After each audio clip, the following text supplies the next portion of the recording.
Good morning বন্ধুরা, তোমরা সবাই ভালো আছো তো? এখন বাজে ঘড়িতে সকাল 7:30। আমি চলেছি মেয়েকে স্কুল বাসে তুলে দিতে। কালকে রাত থেকে শিলিগুড়িতে প্রচণ্ড ঠান্ডা, মনে হচ্ছে দার্জিলিংয়ের বদলে এখানেই বরফ পড়বে। আর এত কুয়াশা পড়ছে যে দেখো রাস্তাঘাট ভিজে গেছে, দেখে মনে হচ্ছে বৃষ্টি পড়ছে।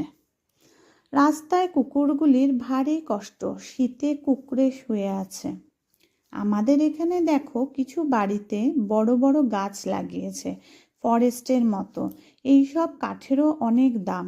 আসলে তোমরা সবাই হয়তো জানো শিলিগুড়ি ট্রিপল টি এর জন্য বিখ্যাত, টিম্বার, টি আর ট্যুরিজম। যখন প্রথম শিলিগুড়িতে আসি তখন এই কথাটা শুনেছিলাম। দেখো বলতে বলতে মেন রোডের কাছেও এসে গেছি। মেয়ের বাসও মেয়েকে নিয়ে চলে গেল।